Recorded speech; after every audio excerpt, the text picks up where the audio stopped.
"So, where are you heading now?" Rosetta asked me. Rosetta was a part-timer in the Blooming Crust Pizza where I've been working as a pizza delivery guy. I think she has a crush on me because whenever I'm heading out for delivery, she always asks me about it. "But you must be curious," I said sarcastically, while showing her the pizza boxes, and she started laughing. After that, I headed out for the pizza delivery. I checked the time, and it was almost 11:47 p.m. Blooming Crust Pizza is a place that is open 24/7, and I'm a night delivery guy. I have my classes during the daytime, so that's just a reason for me to join the night shift in the Blooming Crust. And apart from this, there is another small reason for it all. I started my bike and opened up the map to track the location, and drove out to the parking. You know, most of the pizza places have that. They offer 30 minutes delivery guarantee or free pizza. Yeah, Blooming Crust has that too. So I drove as fast as I could. I reached the place and there was a party going on there. I delivered the pizza, asked the guy who was picking up the delivery to rate positively for me, and turned around. As I was coming back, I saw a drunk girl walking while stumbling down the road. I stopped her and asked her what had happened. She looked quite drunk to me. I said, "I'm fine. I don't care if he makes out or has sex with some other girl. I'm fine." I only asked her if she was okay, but she started drunk and rambling. The girl had long black curly hair with big almond eyes and a small face that matched her slender figure. I know you must be thinking, why am I describing her like this? It's because I have a weakness for girls with these features. After rambling for a few minutes, she passed out. I picked her up, put her on my bike, and then drove towards the woods near the pizza place. Those woods were abandoned, so I took the girl there, placed her on the ground, took a syringe, and injected the fluids into her body. After that, I went back to work. I reached the pizza place on time, and Rosetta was there. She looked at me, passed a smile, and went back to work. Rosetta was a nice girl. She had a figure and a bubbly personality, but she wasn't the type of girl who would pique my interest. I focused on my work after that. My shift used to end around 5:30 a.m., and as soon as my shift ended, I headed to the woods. There was a small abandoned cabin in the woods, which I had set up and locked up by myself, just because I'm the one who mostly uses it now. I unlocked the cabin door and went inside. The girl was unconscious. I checked her pulse and she was still alive. I looked at her and smiled. Now don't blame me for what's about to happen to you. It's their fault. Your friends should have ordered from the Blooming Crust then, because they got me as their pizza delivery guy. I laughed loudly while caressing her face with my big hands. It was so small that I could just grab it and crush it with my bare hands. Oh God, the satisfaction I was feeling just thinking about it. But I wasn't going to waste this opportunity by killing her like that. At least not yet. I put her up, carried her in my arms, and laid her on the wooden bench. There were cuff rings installed at the wooden bench, and I locked her hands with those. She was still unconscious. I guess I may have given her a heavier dose. I did not have enough time for her to wake up, so I began. I went near the corner where I had hidden a box in the safe that I built in the ground. I opened it and took out the trench knife and went there where she was tied. I crouched near her head and grabbed her hair with one hand. It was so silky and soft, I put my face there and sniffed it. It was smelling like jasmine with a hint of tequila. Euphoria crept upon me and filled my senses. I couldn't control my urges any longer. I started to slash her hair from the scalp, and the sudden pain from that woke the girl up. The crimson red blood flowing down her scalp, covering her face and hair, mixed with her screams, were taking over the rest of my senses. "Shush, it's going to be fine. You'll be feeling this pain only for some time. But look on the bright side, your beauty looks 10 times better like this. This red blood is complementing your gorgeous black curly hair." Kissed her lips while tasting her blood, and said this to her in a hushed tone. Her eyes started to get bigger and filled with blood, making them gorgeously horrible to look at. All of this was making me feel so good that I cannot describe it to you. I knew that when this would end, it was going to make me feel horrible and guilty to the extent that I would want to kill myself, but I completely blocked these feelings of me and focused on what I was going to do. I checked the time and it was 6:40 a.m. That was when I remembered that I had reached my class around 8:30 a.m. So I had to finish it before that. "Sorry dear, I guess this is where our fun ends." I stabbed her in the chest after saying that. When I was carving her heart out, she let out a silent howl in pain, which made my chest tight with an uneasy feeling. She died and I put her heart in a small box.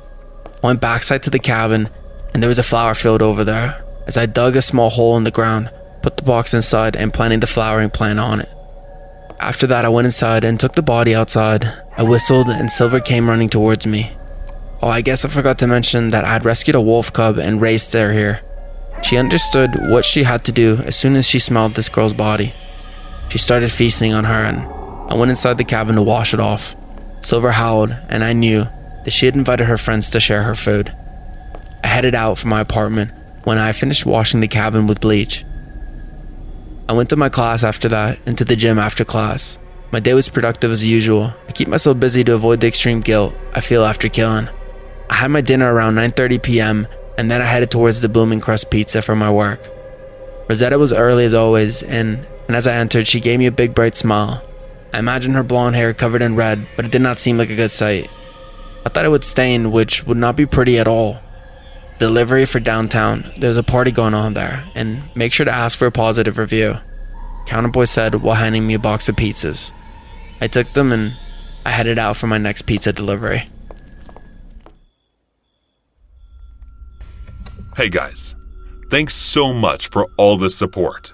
If you haven't subscribed to the channel yet, please feel free to do so. Encounter with a criminal. After searching for a long time, I finally landed a part-time job during the first year of law school. I thought I'd be able to pay my rent on my own now, and they were providing meals for the employees, so I didn't have to worry about that. Moving out isn't as cool as it sounds. It's really hard to survive out there in this brutal world. I learned my lesson on the first day of my job as a pizza delivery guy. After weeks of training, the pizza outlet I was working at decided to send me on a delivery assignment. It was the weekend, and the place is usually a lot more crowded on the weekends. Someone had ordered 13 pizzas from a place that was around 2 kilometers from the pizza outlet. One of my coworkers, Beatrice, said, "Looks like someone's going to have fun on the weekend, unlike us, part-timers." To which I replied, "It's better this way since I'll be getting bored at home anyways." Beatrice told me to be careful and smile while talking to the customers. I took the pizza packages and put them in the delivery vehicle. Pizza delivery bikes are built differently. It has a cubicle box in the backseat area, which is used to keep pizza cartons to make them deliver safely. I opened the location app and took the less traffic route. After 25 minutes, I reached the location and I was stunned to see a big, beautiful house. There was a huge gate and a lot of flowers near the gate. I stepped down from my bike and went over to ring the intercom bell. As I was about to press the button, the gates opened and a man came out. He looked at me and then looked the other way in a very strange manner. So I said to him, "Sir, this is your paid for order for 13 pizzas under the name of Michael." I tried to smile. I kept waiting for his response, but instead of saying anything, he signaled me to go in. I acted nonchalant and went inside with the pizza boxes. When I entered the house, it had a whole different vibe. There was a bar attached to the living room. There were lots of men and women drinking alcohol and dancing. Loud music was playing on the speakers, so nobody was able to hear me. After shouting 2 or 3 times amid the loud music, I decided to put the pizza boxes on the table near the bar and then go back. When I turned back after putting down the pizza boxes, a pretty woman came and grabbed me. She said, "Care to join us?" I was flustered and irritated at the same time, and I said to her, "No ma'am, I'm a delivery boy. I only came here to deliver the pizzas." She laughed and grabbed my arms tightly and started to walk towards the bar. I said to her, "Ma'am, you look drunk, please let go of my arm." But she didn't listen. I tried to forcefully remove my arm from her grip, and I didn't realize that the music had stopped and everyone was looking at me for being weird and an outsider. That's what I thought before I realized that they were not looking at me, but at the man behind me. A tall man in a white suit came forward and said, "What's the problem here?" I said, "Sir, I'm just a pizza delivery boy and this lady won't let me go." He had a calm demeanor and seemed rich, judging by his clothes and watch. He said, "Let the kid go, Lena." The expression on the woman's face changed. She looked scared and she immediately dropped my hand. I turned back to leave, but then the rich-looking man called me back and saying, "On second thought, I think you should stay. Have a drink, maybe." For some reason, I felt a chill in my body. I couldn't deny him. "Sir, I will lose my job if I don't go back soon," I said hesitantly. After a short pause, he said, "How about I make you an offer? I'll pay you to triple your salary for one job. What do you think, young man?" He added. I nodded yes without making a sound. The woman named Lena took me to a room and then gave me a box and a piece of paper with an address written over it. The tall man was gone by then, and another rough-looking like man came and asked me for my bank details. I gave him my details and walked out with the box in my hand. My message tone beeped. I put the box on the ground and opened the text. It said that $1,000 had been credited to my account. That's when it hit me. My entire body started to shake, and tears started to stream out of my eyes. I was afraid to look at what was inside the box, so I picked it up quickly and put it in the cubicle box on my delivery bike. As I looked at my hands, they were wet with blood. I threw up on the spot, and my heartbeat and breathing was just getting faster. Without taking the bike or my phone with me, I ran and just kept running. After a few minutes, I started to hyperventilate and fainted just there on the ground. When I came to my senses, I saw an old man holding a water bottle. He probably tried to help me while I was laying unconscious on the ground. He was asking me questions or maybe telling me something. I couldn't focus on a word he said, and I took the water bottle from his hands, and just after a few minutes after pouring the water on my head, I asked him where I was and where the nearest bus stop was. The old man told me that it was just 200 meters away, so I thanked him for his help. I went over to the bus stop and took a bus to go home. My phone and delivery bike were never found, and I got fired from my job, and then I also had to compensate for the bike. 5 years later, I'm now working as a lawyer, and I'm always aware of all sorts of criminal activities happening around me, as well as trying to bring justice to evil and good. I never talked about the incident to anyone, but I know that if I ever face the devil, I will not shake anymore.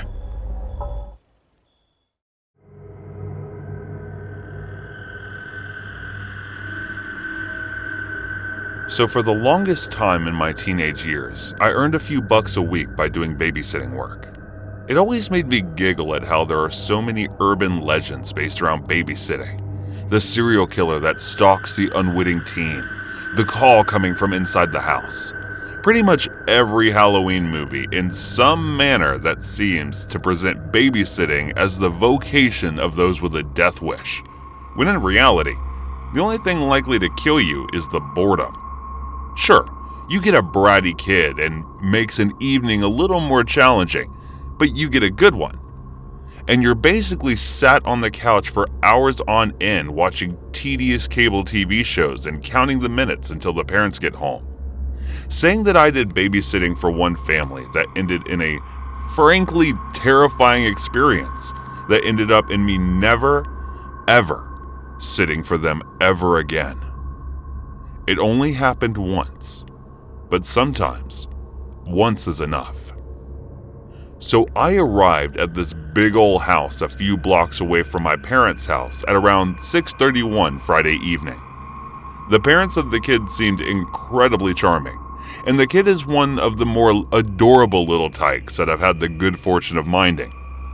We go over a brief list of rules, what the kid is and isn't allowed to eat, how much I'll be paid, and how long I'll be sitting for, and that sort of thing.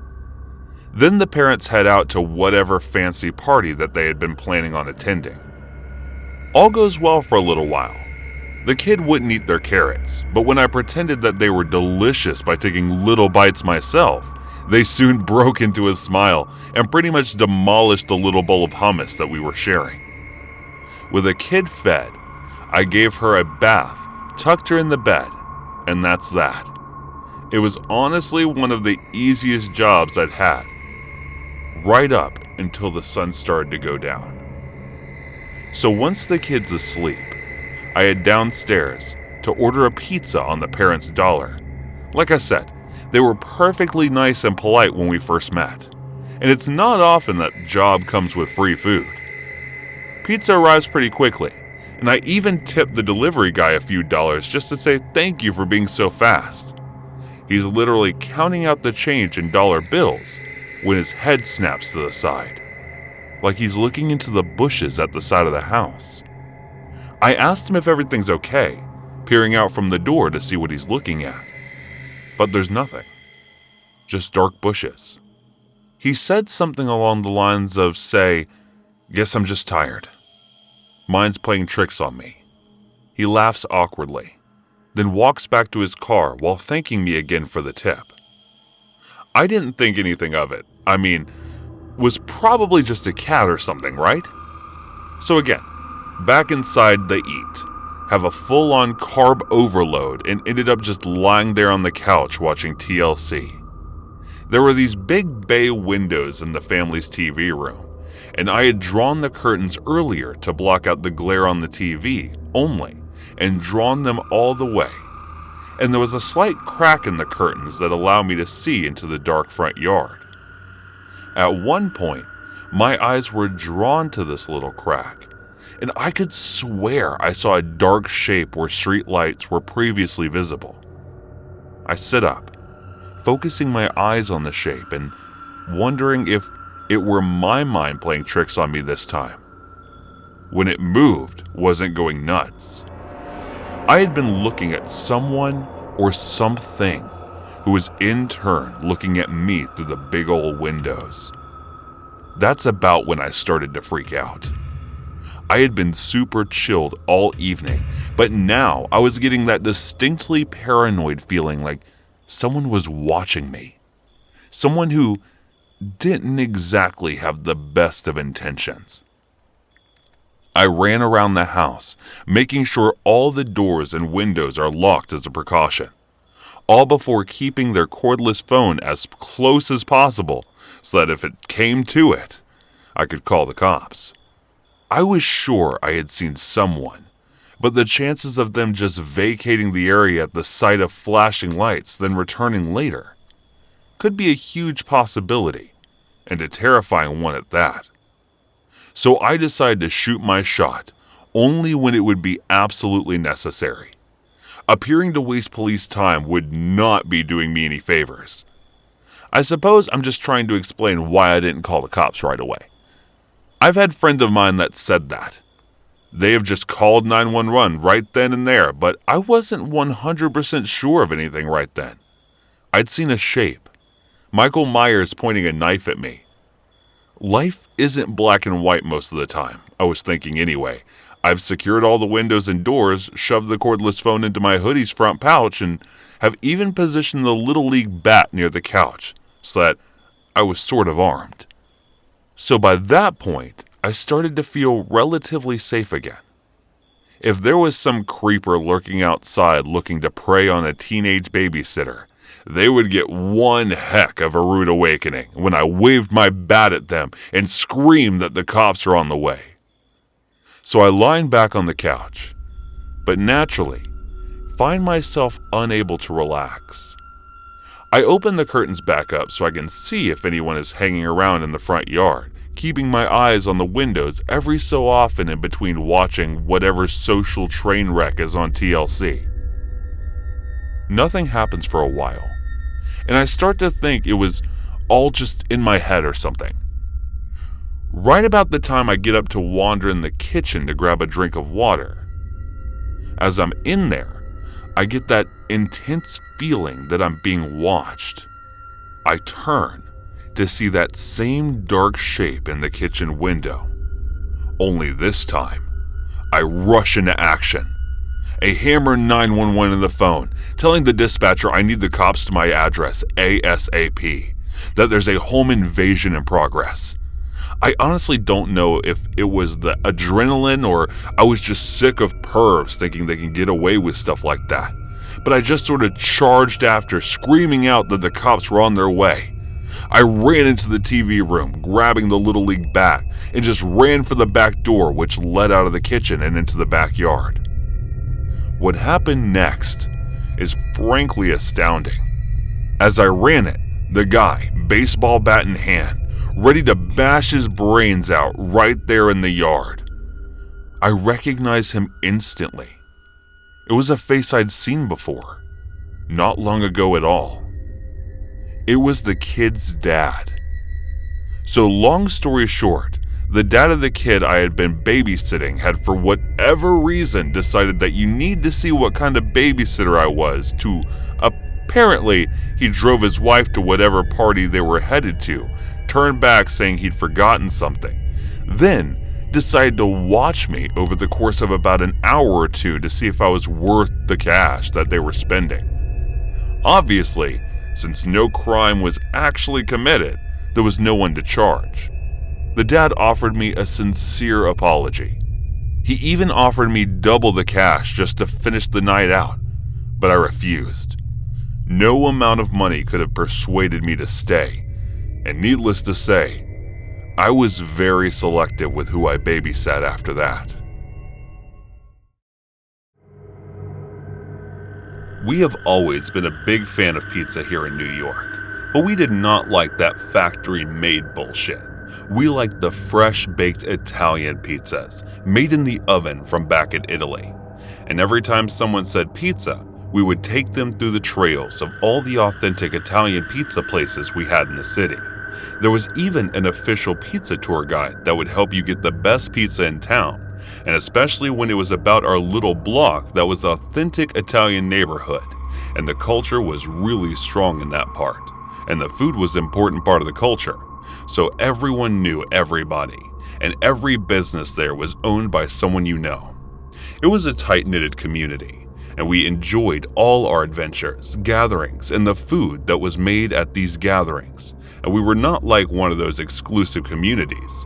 We welcomed everybody, and we loved to feed people. And the authentic Italian meal was something everybody would look out for. And it was quite satisfying to watch our neighborhood thrive so much and be better. Us Italians, we believed in two things to be the most important. Number one, family. Family is the most important. And number two thing was food. The two most important things, the family and the food. We took great pride in both of them, and the rules were pretty simple. Never cross the family, and never cross the food. And while someone who did them both, we made sure got the worst of the Italy. Roman was one of the nephew of MacLeod. He was the builder who was responsible for building the new fancy stores in the neighborhood. And because of them, the neighborhood was getting the outside attention, and attention we didn't really like or cared about. We were an exclusive neighborhood for a reason. We made sure that the culture that we had inherited from our fathers and forefathers must live on. Roman was one of the new kids, and as the new kid, he never understood what it meant to be in that neighborhood and what the sense of community was about. These kids were born into the world of social media and mobile phones. They don't know what it is to connect in person, to feel the way the whole community feels, and their individuality sometimes disguises itself as progress, and people just go with it. We saw the community thrive and build, and these building parks and small establishments were all part of it. They had their stories, and now Roman was the one to sign out the documents to sell Papa Marici, one of the oldest pizza places, to some Atwood guy. It was the end of an era for us. We never thought that we would ever witness such things, but here we are. But we were much cooler about it than some of the people in the community, like Rob. Rob went on to Roman's place and threatened him about him selling the place to some hack. Now Rob and his group was one that were most unhappy about the changes, since Papa Marici was the place that they hung out, and when they decided to turn that place into scrap, they were pissed and wanted to really beat Roman. But even after all that, Roman was still family, so all they could do is bicker with him, and nothing more than that. Roman assured everyone that it will be all right, as the Atwood guy is going to open a new and better pizza place. They were a bit relieved that the place isn't going anywhere, and I guess it was about the dynamics of the place that people did not want to miss, so they waited to see what the Atwood guy would bring. Though skeptic, they were waiting patiently to see what it becomes. And as long as the place wasn't transitioned into something that they hated, they were good with Roman. A few weeks later, the news broke, and the things were placed in order, and everybody flipped when they realized that it was a Domino's that was going to open up in the neighborhood. The whole neighborhood was flipping over the fact that the Atwood guy had the audacity to open something like Domino's in a place where there were several authentic pizzerias that had been functioning for decades, and some even lasting for around 100 years. And this just made Rob and the guys lose their minds. Wasn't tearing down the neighborhood enough that they had to open up Domino's in the authentic Italian neighborhood? Rob did not take this nicely and went to plaster Atwood when Roman stopped him. They were about to beat Roman when Roman said he had no idea that the guy would be opening up a Domino's in the neighborhood. And I remember they had an argument about pizza for about an hour until they decided that they will together make sure that Atwood gets pulp beaten out of him. And they went and brought the guy out. And they were having a heated argument about the place. Atwood was firm about his decision. He wanted Domino's in there. The argument soon turned ugly, and they started fighting. And then, in the heat of the moment, the Atwood guy took out a gun and shot Roman 3 times. And before he could shoot Rob disarmed the Atwood guy. Roman was taken, but to the hospital by Miss Ribisi and his folks in the car, and Atwood was now surrounded by the neighborhood. And I remember the neighborhood was angry and fierce, and they started beating everyone who was related to Atwood in the place. They were lynching him and kicking him while he was down, and his guys were getting beaten at pulp. It was quite possible that they would die with that kind of beating, but I secretly called the police. I did not want the neighborhood to be in peril. And then when the police came, they broke them out. Thankfully, no one got killed, neither Atwood nor his guys, and Roman survived the shots too. There was nothing good that was going to come out of it. But one good thing did come out. It was the Domino's. It wasn't going to open. And the place became a chill community kitchen. And now it serves hot Italian food to people who can't afford it.